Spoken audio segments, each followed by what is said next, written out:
Problem ये था कि जो मैं मेडिकेशन लिया था उसके साइड इफ़ेक्ट्स थे, तो मेरा मेमोरी लॉस हुआ था। तो जब मैं रिज़ल्ट देख के उस साल शेल शॉक्ड हो गया था। और एक एग्जाम्पल सेट किया जाए कि लोग अपने गांव से भी यूपीएससी निकाल सकते, और मैं 5 दिन लगातार एडमिट रहा और मेरी हालत ख़राब थी। मेरा नाम विमल कुमार है। मैंने इस वर्ष सिविल सेवा की परीक्षा में 107 रैंक हासिल की है। मेरा गांव रायबरेली के हीरो ब्लॉक में एक छोटा सा गांव है। तो मेरा जो फॉर्म भरा जाता है नवोदय विद्यालय के लिए, वहां के लिए एग्जाम के लिए अपीयर होता हूं। इवेंचुअली वो एग्जाम समहाउ निकल जाता है। काफ़ी हार्ड वर्क की थी उस साल। और नवोदय विद्यालय के एक अध्यापक थे जो मुझे पढ़ाते थे, और उनका घर जो था 10 किलोमीटर की दूरी पे था। जब छोटा था तो साइकिल से 10 किलोमीटर ट्रैवल करता था। ये काफ़ी डिफिकल्ट होता था, और मेरे घर वाले देखते थे मैं काफ़ी परिश्रम कर रहा हूँ। और जब मेरा नवोदय विद्यालय के लिए सिलेक्शन होता है, पहली बार जब मैं वहाँ जाता हूँ, तो मुझे लगता है कि ये कितना बड़ा स्कूल है। सबसे पहले मेरा रिएक्शन यही होता है। और बहुत बड़ा प्लेग्राउंड था, लेकिन जो वहाँ के सीनियर्स थे वो एकदम भाई जैसे थे, और सब लोग कोऑपरेट करते हैं। और मैं वापस जब पेरेंट्स छोड़ के जाते हैं, उस रात काफ़ी मायूस रहता हूँ। तभी सीनियर्स जो 7th और 8th क्लास के हुआ करते थे, वो लोग आते हैं और काफ़ी सपोर्ट करते हैं। मेरा नवोदय में उदयगिरी हॉस्टल था। वहाँ के मुझे अध्यापक याद है जो हाउस मास्टर हुआ करते थे, वो भी बहुत ज़्यादा सपोर्टिव थे।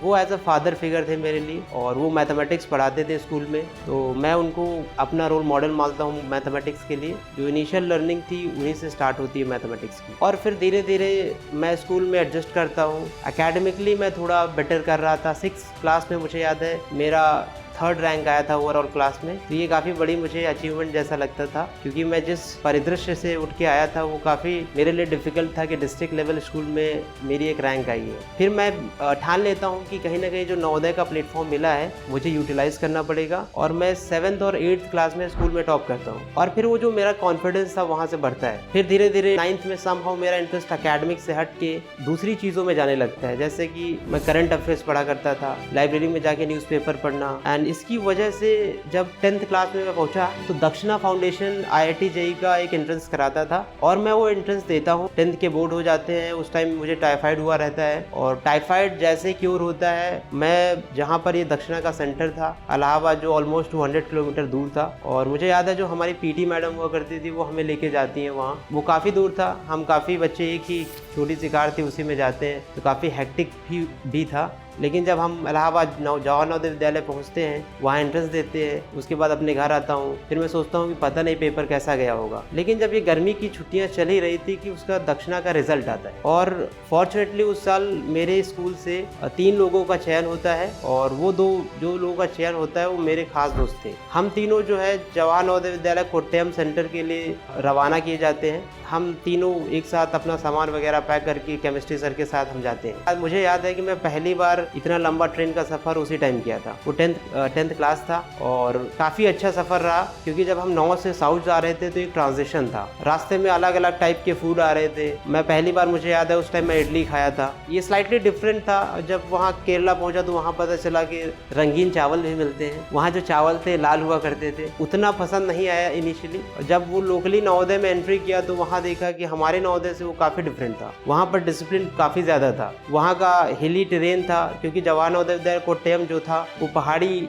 एरिया में बसा हुआ था। वहाँ हिली टेरेन था। वहाँ के लड़के, बॉयज़ एंड गर्ल्स, सब लोग ज़्यादा डिसिप्लिन थे as compared to the Navodaya Vidyalaya of Uttar Pradesh. और उस डिसिप्लिन के चलते मैंने नोटिस किया कि कैसे चीज़ें शिफ्ट होती हैं। वो डिसिप्लिन एकेडमिकली रिफ्लेक्ट कर रहा था। वहाँ का नवोदय, मैं अपने दोस्तों से जब बात करता था तो पता चलता था कि ऑल इंडिया लेवल पे है। टॉप 5 में जवाहर नवोदय विद्यालय कोट्टयम आता था। और हमारा दक्षिणा का क्लास शुरू होता है। हमारे क्लास में 100 बॉयज़ थे, और ये बॉयज़ ऑल इंडिया के ही थे। बहुत सारे लोग बंगाल के थे, कुछ बिहार, उत्तराखंड, और इसी तरह पूरे इंडिया से वहाँ बच्चे इकट्ठे हुए थे। जब मैं पहली बार, मुझे याद है जब वहीं के जो लोकल टीचर्स, लोकल जो प्रोफेसर थे, और टाइम कोचिंग जो दक्षिणा का कोलैबोरेशन था, टाइम कोचिंग के थ्रू कोचिंग मिल रही थी। जब पहली बार वहाँ के लोकल प्रोफेसर हमें फिजिक्स, मैथमेटिक्स और केमिस्ट्री पढ़ाने आए, तो मुझे याद है कि हमारे दिमाग में कुछ जा नहीं रहा था, क्योंकि वो हिंदी में ना पढ़ा के इंग्लिश में पढ़ा रहे थे। सारे ही दोस्त, ऑलमोस्ट सारे ही कह रहे थे कि हम यहाँ कैसे सर्वाइव करेंगे। उनका एक इंग्लिश का एक्सेंट ही वैसा था कि हमारी समझ से बाहर था। फिर हम दोस्त आपस में डिस्कस किया करते थे कि कैसे क्या करना है। लेकिन मैंने ये नोटिस किया कि 10-15 दिन के बाद हम एडजस्ट कर रहे थे, और धीरे धीरे चीज़ें जो है हमें समझ में आने लगी। और फिर धीरे धीरे हम फिजिक्स, मैथमेटिक्स, केमिस्ट्री के कॉन्सेप्ट भी समझने लगे। टाइम बीतता गया, कोट्यम के अपने स्ट्रगल थे, तो हमें एडजस्ट करने में दिक्कतें हो रही थी। वहाँ बारिश ज़्यादा हो रही थी तो मॉइस्चर ज़्यादा होता था, तो हम उसी हिसाब से एडजस्ट करते थे खुद को। जैसे जैसे टाइम बीतता है हम ढेर सारे टेस्ट देते हैं, प्रिपेयर करते हैं, और इसमें दक्षिणा का बहुत बड़ा रोल था। मुझे याद है दक्षिणा में शर्मिला मैम हुआ करती थी, वो हमें बीच बीच में मोटिवेशनल टॉक देने के लिए आती थी, क्योंकि कहीं ना कहीं वो जानती थी कि ये बच्चे अपने घर से बहुत दूर हैं, तो उन्हें बच्चों को हेल्प चाहिए। और वो जैसे मैम आती थी अपना बताती थी पूरा IITs के बारे में, इवन फोटोज़ दिखाती थी, हम लोग इंस्पायर हो जाते थे कि हमें फिर IIT जाना है। और 2 साल बाद JEE मेंस लिखते हैं, और दक्षिणा के जो 100 बच्चे थे ऑलमोस्ट सारे ही बच्चे JEE मेंस में क्वालिफाई होते हैं। और फिर हम एडवांस के लिए JEE एडवांस के लिए बढ़ते हैं। JEE एडवांस एक ऐसा एग्ज़ाम था जो काफ़ी डिफ़िकल्ट माना जाता था, और था भी, क्योंकि वो 2016 का पेपर मुझे आज भी याद है कि बहुत टफ हुआ करता था, और हम नेक्स्ट ईयर ही अपीयर हो रहे थे। तो हमारे लिए भी कहीं ना कहीं ये दिमाग में था कि बहुत टफ आता है, कैसे होगा। बट फिर ये रहता था कि हमने 2 साल मेहनत की है, हमें डिफेंसिवली खेलना है, जाना है, देखना है हर क्वेश्चन, मेरिट पे उसको सॉल्व करना है। अगर सॉल्व नहीं होता तो उसको स्किप करना है, नेगेटिव मार्क्स नहीं लाने हैं। सबका सेंटर पता चलता है, हम अपने अपने स्कूल पहुँचते हैं, वहाँ JEE एडवांस का एग्ज़ाम देते हैं। और JEE एडवांस के बाद एक दुख और था कि हमें अब नवोदय छोड़ना पड़ेगा, और एक ऐसा दुख था, हालांकि जो रेगुलर बच्चे होते हैं वो ज़्यादा फील करते हैं। मैं जब क्लास 10th से अपने नवोदय से निकला था, क्योंकि वो गर्मियों की छुट्टियों में ही निकल गया था, किसी दोस्त से नहीं मिल पाया था, तो वो उतना दुख मुझे फील नहीं हुआ था। लेकिन जब मैं 12th से जवाहर नवोदय विद्यालय कोट्यम से निकल रहा था, तो एक काइंड ऑफ सेपरेशन वाली फीलिंग आ रही थी। वो फीलिंग इतनी इंटेंस नहीं थी, शायद जो 12th क्लास का स्टूडेंट सेम JNV से पढ़ता है तो उससे ज़्यादा वो फीलिंग महसूस होती है, बट मैंने वो फील की। और जब हम सेपरेट हो गए तो काफ़ी दिन अपने घर पे रहा। उसके बाद IIT का रिज़ल्ट आता है, और IITs में अच्छी रैंक आती है, और मुझे IIT दिल्ली में मैकेनिकल इंजीनियरिंग अलॉट होता है। अब चैलेंज ये था कि मैं फिर अपने रूरल एरिया से एक अर्बन एरिया में ट्रांजिशन लेने वाला था, और ये अर्बन एरिया नेशनल कैपिटल था, और यहाँ के अपने चैलेंजेस थे। जब मैं पहली बार दिल्ली आता हूँ, मुझे आज भी याद है कि मैं यहाँ देख के सोचता हूँ कि ये तो अलग ही है। अभी तक जहाँ भी मैं रहा था वो मोस्टली रूरल एरियाज थे। इवन नवोदय विद्यालय का कल्चर भी समहाउ रूरल जैसा ही लगता था मुझे, और वो कल्चर काफ़ी अपनापन जैसा लगता था। लेकिन जो IIT का कल्चर था वो डिफरेंट था। यहाँ बच्चे अलग अलग बैकग्राउंड से आते थे, बच्चे slightly different point of view रखते थे। नवोदय के बच्चों और इनमें थोड़ा सा डिफरेंस था, काफ़ी चीज़ें डिफरेंट थी। स्टिल मैं समहाउ एडजस्ट किया। फर्स्ट ईयर वहाँ कॉलेज में बीतता है, फिर सेकेंड ईयर आता है, तो जो एकेडमिक्स के चैलेंजेस थे वो मुझे परेशान करने लगे। मैं बीटेक में मैकेनिकल लिया था, बट मुझे मैकेनिकल इंजीनियरिंग में उतना इंटरेस्ट नहीं आ रहा था। फिर मेरे दिमाग में क्लिक होता है कि पब्लिक सर्विस एक ऐसा डोमेन था जो हमेशा मेरे इंटरेस्ट से अलाइन करता था, क्योंकि मैं गाँव से बिलोंग करता हूँ। मैंने गाँव की समस्याएं हमेशा देखी हैं। मैंने देखा है कि ये समस्याएं जस्ट टेक्निकल इन नेचर नहीं है, ये समस्याएं ऐसी हैं जिन्हें एक पब्लिक एडमिनिस्ट्रेशन में जाके ही सॉल्व किया जा सकता है। तो मैंने डिसाइड किया थर्ड ईयर में आते आते कि मेरा जो करियर है पब्लिक सर्विस है, और मैंने ठान लिया कि मुझे सिविल सर्विसेज ही करना है। मुझे याद है कि कॉलेज में CV तक नहीं बनाई थी, हालांकि घर की जो परिस्थिति थी इकोनॉमिकली काफ़ी पुअर थी, और मुझे पता था फाइनेंशियली काफ़ी चैलेंजेस घर में आने वाले हैं। मुझे आज भी याद है जब मैं पहली बार अपने भैया को कॉल करता हूँ थर्ड ईयर में कि मैं इधर जॉब नहीं ले रहा हूँ, मैं सिविल सर्विसेज के लिए आ रहा हूँ, कुछ दिन आप लोगों को और मैनेज करना पड़ेगा। मैं जितना कहता हूँ, मेरे भैया का नाम अजीत है, और वो भैया बोलते हैं कि जितना टाइम चाहिए आपको ले लो पूरा। तो मैं फिर सिविल सर्विसेज का स्टार्ट करता हूँ। मैं अपने गांव से ही स्टार्ट करना चाहता था प्रिपरेशन, और एक एग्जाम्पल सेट किया जाए कि लोग अपने गांव से भी UPSC निकाल सकते हैं, और मैं स्टार्ट करता हूँ। मेरा ऑप्शनल मैथमेटिक्स था, तो मेरा ज़्यादातर टाइम जो मैथमेटिक्स में जा रहा था, और धीरे धीरे मैं मैथमेटिक्स करता गया। अभी जो मेरा मैथमेटिक्स कवर करने का अप्रोच था वो IIT JEE प्रिपरेशन वाला था, लेकिन मुझे नहीं पता था कि यहाँ जो अप्रोच रिक्वायर्ड है वो स्लाइटली डिफरेंट है। यहाँ पर होता क्या है कि जब मैं IIT से आता था तो मैंने 11th 12th कॉलेज के 4 साल मैंने मैथ्स फिजिक्स ही की थी। मैं हमेशा प्लस माइनस किया था।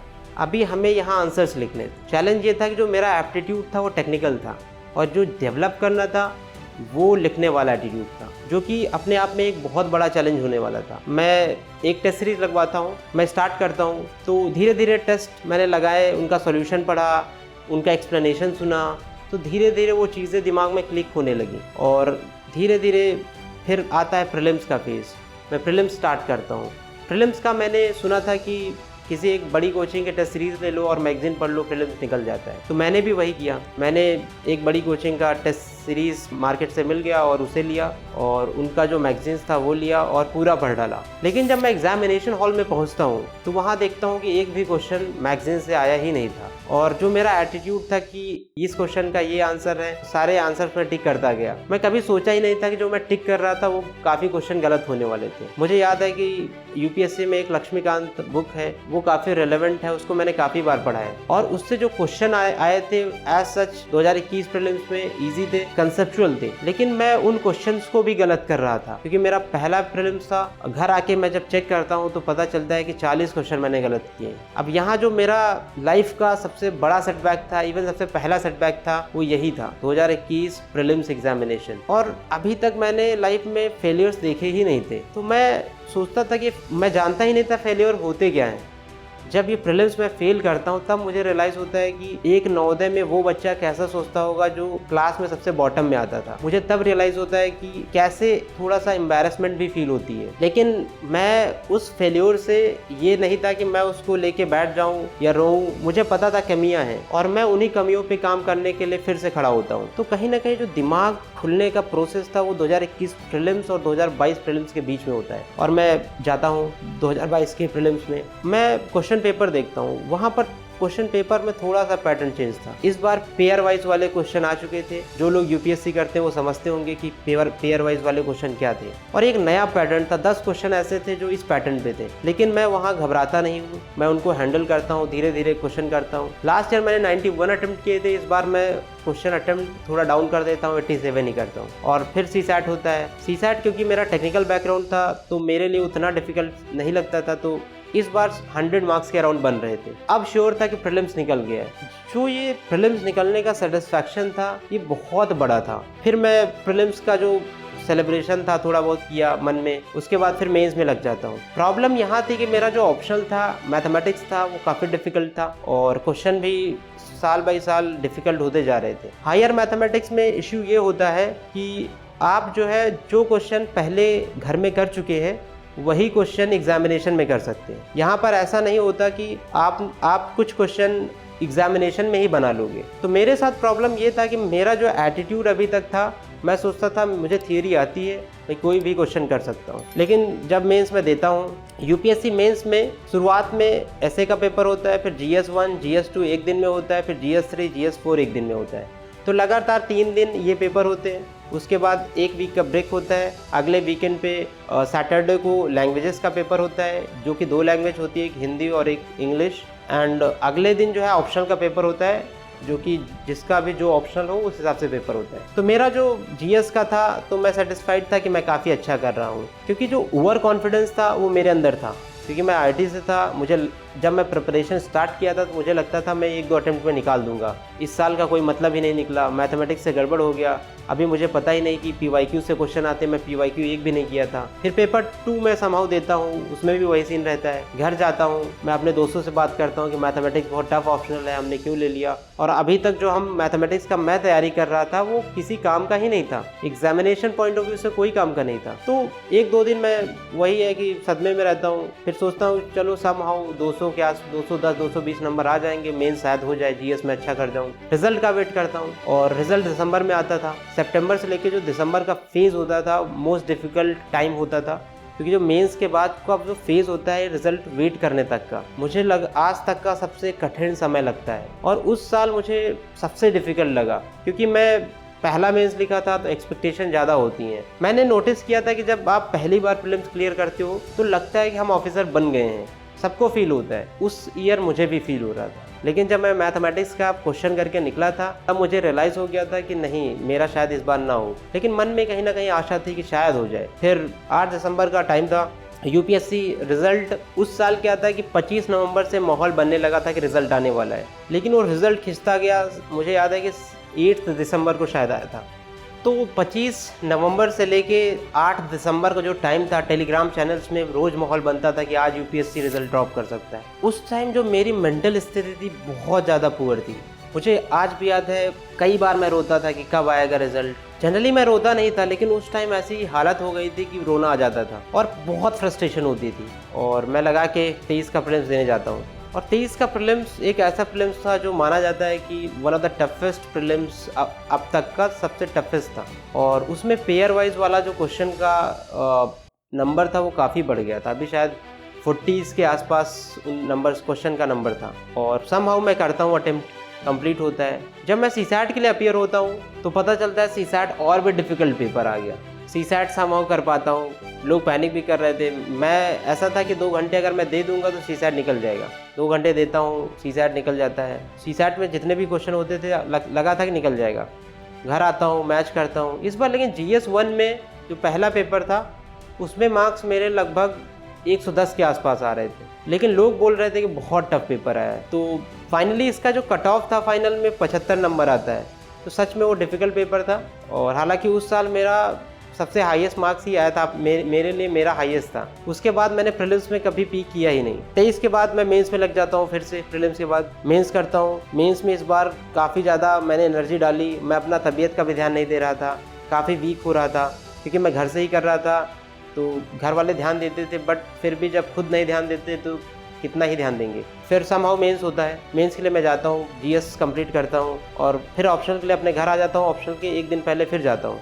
इस बार जब मैं ऑप्शनल के लिए जा रहा था तो मेरे बैक में पेन हो रहा था, मेरा पीठ पूरा दर्द हो रहा था। इवन मैं अपने घर में बताता हूँ कुछ इश्यू है शायद। तो और एग्ज़ाम के पहले मेरा ब्लड प्रेशर भी ऊपर नीचे जा रहा था, फ्लक्चुएट कर रहा था, तो उसके लिए मैं दवाई भी ले रखा था। और ये जो हेल्थ वाला इश्यू था मेरी वीकनेस की वजह से था, मैं उतना हेल्थ पे ध्यान नहीं दे पा रहा था। क्योंकि UPSC में जब इंसान खो जाता है तो उसे पता नहीं चलता कि उसकी प्रायोरिटी क्या है।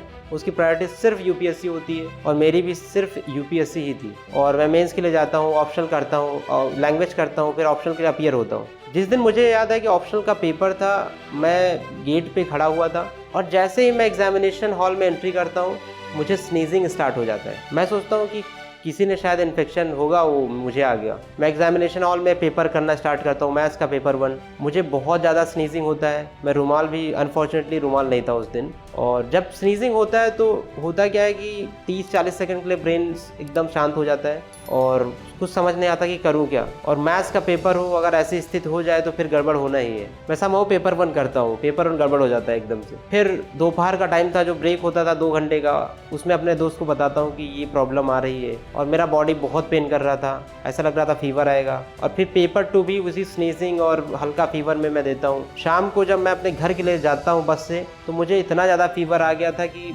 हालत ख़राब थी। मैं घर पहुँचता हूँ, घर में दवा ववा खा के सो जाता हूँ। सुबह मेरे घर वाले लेके जाते हैं हॉस्पिटल, वहाँ पे 103 डिग्री टेम्परेचर निकलता है और मुझे टाइफाइड भी था और फिर मुझे खांसी आने लगा। और ये टाइफाइड जो है बीते टाइम जा ही नहीं रहा था। फिर ऐसा हुआ कि टाइफाइड कंटिन्यू ही रहा, प्रोलॉन्ग हो चुका था। 1 महीना ऑलमोस्ट बीतने को था। मैंने कई डॉक्टर शिफ्ट कर लिए कि कोई तो ठीक करेगा, और मुझे कहीं ना कहीं अंदर से लगने लगा ये जो फीवर है अब जाएगा नहीं। तो ऐसे करके मेरा GS और लैंग्वेज का पेपर कंप्लीट हुआ। सिमिलरली मेरा मैथमेटिक्स भी ऐसे कंप्लीट हुआ, और वो पूरे टाइम मेरा खांसी भी कंटिन्यू रहता था। और जब मैं फॉरेस्ट्री का पेपर अपीयर हुआ, उसके बाद जब सारे कंप्लीट हो गए तो मेरे घर वालों ने हॉस्पिटल में एडमिट कर दिया और मैं 5 दिन लगातार एडमिट रहा और मेरी हालत ख़राब थी। समहाउ मेरी रिकवरी थोड़ा होती है, मुझे लगता है कि मैं अब ठीक हो गया हूँ और मैं अपने घर आता हूँ। ये दिसंबर 6 की बात है और मैं सोचता हूँ कि अब 1-2 दिन में रिज़ल्ट आने वाला है CSE मेंस का। और उस साल मैं इतना कॉन्फिडेंट था कि मेरा शायद मेंस में रुकेगा ही नहीं। और जब मैं आता हूँ घर, 1-2 दिन वेट करता हूँ, रिज़ल्ट आता है, तो जब मैं रिज़ल्ट देख के उस साल शेल शॉक्ड हो गया था, क्योंकि पता चला कि मेरा उसमें नाम ही नहीं है। मैं एकदम शॉक था। मुझे आज भी याद है, मेरे आंखों से एक भी आंसू नहीं आया उस साल, क्योंकि मैंने सब कुछ दे दिया था UPSC को उस साल। और मैं क्लूलेस था कि ऐसा क्या हो गया होगा कि नहीं हुआ, क्योंकि मैथमेटिक्स ऑप्शनल काफ़ी सही गया था उस साल। मैं एक्सपेक्ट कर रहा था कि 250 के अराउंड मार्क्स आएंगे, और मैं उस टाइम कुछ कर ही नहीं पाता था। ऑल टाइम बेड पे रहता था, घर वाले पूरा ध्यान देते थे और मैं खुद टूट गया था पूरी तरीके से, मेंटली फिज़िकली सब कुछ टूट चुका था। फिर मैं समहाउ ये मेडिकेशन 1-2 महीने के बाद मुझे थोड़ा आराम मिलने लगता है, बुखार धीरे धीरे जाने लगता है। और मुझे याद है कि जनवरी का टाइम था, 12 जनवरी का दिन था, और एक रिज़ल्ट आता है इंडियन फॉरेस्ट सर्विस का, और उसमें मेरा मेंस हो जाता है। ऐसा एग्ज़ाम जिसमें मैंने मेहनत भी नहीं की थी वो एग्ज़ाम निकल चुका था, और ऐसा एग्ज़ाम मैंने जिसमें ज़िंदगी झोंक दी थी वो एग्ज़ाम निकला ही नहीं था। और ये जो फॉरेस्ट सर्विस मेंस था मेरे लिए काफ़ी कॉन्फिडेंस बिल्ड किया, उसने मुझे लिफ्ट किया, मेरी हेल्थ को भी इम्प्रूव करने में मदद की। अप्रैल में इंटरव्यू होना था 22 अप्रैल को, मैं 28 मार्च को दिल्ली आता हूँ, और उस टाइम मैं मेडिसिन पे भी था और मैं एक फ्रेंड के यहाँ रुकता हूँ। वो फ्रेंड काफ़ी ध्यान रखता है मेरा उस टाइम। और जब मैं पहला मॉक इंटरव्यू एक कोचिंग है वाजीराम, वहाँ पर मैं देने जाता हूँ, वहाँ मैं नोटिस करता हूँ कि मैं छोटी छोटी चीज़ें बोल नहीं पा रहा हूँ। प्रॉब्लम ये था कि जो मैं मेडिकेशन लिया था उसके साइड इफ़ेक्ट्स थे। सबसे मेन साइड इफ़ेक्ट्स था एक मेमोरी लॉस। तो मेरा मेमोरी लॉस हुआ था। मुझसे क्वेश्चन पूछे जाते थे कि कुछ 3 एग्रीकल्चरल स्कीम बताइए, तो मैं उन स्कीम को नहीं रिकॉल कर पाता था। इवन जब मैं वहाँ से मॉक इंटरव्यू दे के लौटा, इवन मुझे याद है मॉक इंटरव्यू के टाइम मेरे आंसू निकलने वाले थे ऑलमोस्ट, क्योंकि कॉन्फिडेंस भी टूट चुका था पूरा। उस टाइम हेल्थ का इशू था, और कहीं ना कहीं दिमाग में ये था कि मेरा सिविल सर्विसेज का हुआ नहीं, इसलिए मैं फॉरेस्ट में अपीयर हो रहा हूँ। मैं देता हूँ वो मॉक इंटरव्यू, घर आता हूँ, सोचता हूँ कि क्या इश्यू है। मैं फिर अपना रिकॉल करने की क्षमता पे थोड़ा सा वर्क करना चाहता था। मैं मूवीज़ देखता हूँ तो मैं याद कर रहा था, कोई एक्टर के नाम याद है मुझे। जब मैं एक्टर्स के नाम रिकॉल करता हूँ तो एक भी याद नहीं आ रहे होते। इवन बहुत famous one like Shahrukh Khan, इनके नाम याद नहीं आ रहे होते। तो मुझे पता था मेमोरी लॉस हुआ है, और समहाउ ये भी पता था कि ये फॉरेस्ट जो इंटरव्यू था इसमें कुछ फैक्ट्स का काम था, और मैं फैक्ट्स उनको याद नहीं कर पा रहा था। मेरे लिए बहुत डिफिकल्ट था कि अभी फैक्ट्स को याद करना। फिर होता क्या है कि मैं मेंस के लिए फिर तैयारी करता हूँ, जीएस मेंस के टेस्ट लिखता हूँ, जाता हूँ, फिर देता हूँ। वही माइंडसेट था कि अभी क्या ही बुरा हो सकता है, जितना होना था वो ऑलरेडी हो चुका था, अब बुरा कुछ नहीं हो सकता। और ये भी था कि जो बैकअप ऑप्शन था जो पीसीएस मेंस दिया था वो भी कहीं ना कहीं कॉन्फिडेंस को बढ़ा रहा था कि अगर यहाँ नहीं हुआ इस बार तो पीसीएस तो दिया ही है, उसमें तो हो ही जाएगा। मेंस का जो था रिजल्ट आता है उसमें मुझे पता था मैथ्स इस बार काफ़ी अच्छा गया था। मैथ्स में एक्सपेक्ट कर रहा था कि 290 के अराउंड मार्क्स रहेंगे, और हुआ भी ऐसा ही, किसी के अराउंड आए। और जब मेंस का रिजल्ट आता है तो इस बार उतनी खुशी नहीं हुई थी जितनी होनी चाहिए थी। और मेरा जो मैसेज नवोदय विद्यालय के स्टूडेंट के लिए यही है कि हमें सपने देखने चाहिए। हमें चाहे वो आईआईटीज़ का हो, चाहे आईएएस का हो या डॉक्टर का हो, हमें सारे सपने देखने चाहिए। हमें स्टार्टिंग से ही अपना एक ड्रीम सेट करके रखना है। और मैं एक और चीज़ बोलना चाहूँगा कि अप्रोच करिए अपने सीनियर्स को जो जानते हो उस बारे में, क्योंकि नवोदय में यही देखा जाता है कि बच्चों को ज़्यादा पता नहीं होता है कि फ्यूचर में क्या करना है, कैसे करना है। तो मुझे लगता है जो अपने सीनियर्स हैं उनको अप्रोच करना है और अपने टीचर्स को अप्रोच करना है। नवोदय विद्यालय एक फैमिली जैसा है, वहाँ अगर किसी से भी आप कुछ पूछते हैं तो वो जरूर रिस्पॉन्ड करते हैं। और नवोदय एक ऐसा प्लेटफॉर्म था जिसने मुझे बहुत काबिल बनाया, और नवोदय ही था जो मेरी एक जैसे पेड़ का जड़ होता है उसी प्रकार नवोदय भी मेरे लिए एक जड़ थी, जिसके बेसिस पे मैं आगे बढ़ पाया। चाहे वो आईआईटी हो या फिर दक्षिणा में जाना या आईएएस क्रैक करना, जो शुरुआत होती है वो नवोदय से ही होती है। तो नवोदय के लिए मैं बहुत ज़्यादा ग्रेटफुल हूँ। और इवन नवोदय के बच्चों के लिए भी, बच्चे मेरे जो नवोदय के दोस्त थे और इवन जो आज भी नवोदय में पढ़ रहे हैं, मैं उनको यही मैसेज देना चाहूँगा कि कभी भी अपने आप को कम मत मानिए, कि Navodaya is the best platform. Navodaya जो एकेडमिकली प्रोवाइड कर रहा है, एक्स्ट्रा करिकुलर में प्रोवाइड कर रहा है, वो सब कुछ है। जो मैंने स्किल्स नवोदय में सीखी, चाहे वो एक्स्ट्रा करिकुलर एक्टिविटीज़ के थ्रू हो, वही मैंने सिविल सर्विसेज में यूज़ करी। जो वैल्यूज़ मैंने नवोदय में सीखी वही मैं values through out my career ले जाने वाला हूँ। नवोदय मुझे लगता है बेस्ट है, और नवोदय को हमें वैसे ही देखना है। नवोदय प्लेटफॉर्म को अच्छे से यूटिलाइज करना है, हमें अपने स्टडीज़ पे फोकस करना है, मिलजुल के साथ रहना है। जो ब्रदरहुड नवोदय में होता है वो कंटिन्यू रखना है। अल्टीमेटली हमारा मेन उद्देश्य होना चाहिए कि हमने जो गोल सेट किया है उसे अचीव करना है। नवोदय स्टॉक्स एक प्लेटफॉर्म है जो प्रोवाइड करता है opportunities for seniors to give direction to juniors, and मुझे भी इस प्लेटफॉर्म ने वही सुविधा दी है जिसके थ्रू मैं अपनी स्टोरी साझा कर पा रहा हूँ। कोई भी जिसके पास स्टोरी है वो नवोदय के बच्चों या बाहर के बच्चों को इंस्पायर कर सकती है, वो इस प्लेटफॉर्म पे आके अपनी स्टोरी शेयर कर सकते हैं। ये प्लेटफॉर्म का मेन उद्देश्य है कि जो स्टोरीज़ हैं रिमोट जो विलेज होते हैं वहाँ तक पहुँचे, और वो जो सपने हैं जो छोटे छोटे बच्चे अपने घरों में बुन रहे हैं, वो सपने बाहर आके फिर इस प्लेटफॉर्म के थ्रू एक चेन रिएक्शन हो, जिससे कि जो अपना गांव का विकास, जो नवोदय का विकास हर तरह से संभव हो पाए। Thank you very much.